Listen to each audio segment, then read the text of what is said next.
faz um comentário sobre o seu trabalho, o que vocês tentaram abordar. Então, no meu trabalho a gente estava falando sobre a culinária no século XVII, que foi a época do Cervantes, e a gente falou sobre os principais, a gastronomia naquela época no Brasil, na Espanha e em Portugal. A gente citou algumas passagens do livro em que aparecem as comidas que a gente falou na apresentação. A gente falou os principais utensílios que eram usados também, panela, garfo, como é que era a comida também, e os principais ingredientes que eram usados na preparação dos alimentos. Em relação aos ingredientes, quais que você acha que são os principais alimentos? Um para a gastronomia espanhola, um para a portuguesa e um para a brasileira? Uma coisa que eu até falei na minha apresentação é que, assim, por quase metade do século, né, naquela época, a Espanha e Portugal tinham a União Ibérica e tal, então as influências eram muito parecidas. Acho que nos dois países, né, Espanha e Portugal, era muito usado o ovo, açúcar também, o pão, muito usado. E acho que no Brasil era uma mistura, assim, né, tinha coisa que vinha dos portugueses, tinha dos indígenas também, e os africanos também. Mas se você pensa num prato brasileiro, o que você vê que não pode faltar no prato brasileiro? Acho que é arroz e feijão. Os grupos responsáveis pela exposição das culinárias espanhola, portuguesa e brasileira o fizeram de forma similar. Foram apresentados os contrastes entre os hábitos alimentares de ricos e pobres do século XVII. Segundo eles, os camponeses possuíam o trigo como base de sua alimentação, a partir do qual eram confeccionados pães. O vinho era consumido juntamente ao pão, em praticamente todas as refeições, e era tido como um popular remédio curativo. Além disso, havia precariedade de proteínas em sua dieta.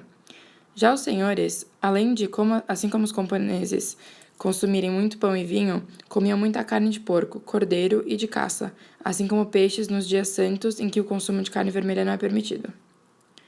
Da região ibérica, houve maior foco na culinária típica de La Mancha, já que a obra de Cervantes possui muitas referências às comidas daquela região. O modo de preparo dos pratos era passado de mãe para filha, já que o molde machista da sociedade da época não permitia que os homens cozinhassem suas refeições. Foi destacada a influência árabe na gastronomia do país, que introduziu temperos, ingredientes e modos de preparo aos habituais espanhóis. No livro, há referência aos objetos utilizados no preparo e consumo dos alimentos. Ambos os grupos destacaram como mais importante o fato de apenas os ricos terem acesso aos talheres, normalmente feitos de prata. Os pobres comiam com auxílio do pão, há isso a constante presença nas refeições espanholas até hoje. O Brasil teve sua gastronomia caracterizada como a mistura dos elementos espanhóis, portugueses, indígenas e africanos. Pratos e bebidas como rapadura, milho, mandioca, cachaça e vinho foram tidos como típicos do país. Ao término da apresentação, os grupos serviram ao público pratos mencionados no livro, como a lentilha, uma adaptação quentinha de duelos e quebrantos, feita de ovos mexidos e bacon servidos num pão torrado, vinho e pastel de nata e caldeirada de cordeiro. Você acredita que a culinária tem influência sobre a formação da cultura dos países? Eu acredito que sim, porque se cada país tem uma culinária diferente e como a música e a história, então isso faz parte de todo um contexto que eu acho que é considerável. Olha, eu, por exemplo, eu acho que sim, isso é super plausível, porque se você pensar que no Brasil você tem queijo, que é considerado patrimônio nacional, isso é a nossa cultura. O arroz e feijão também é um patrimônio nacional.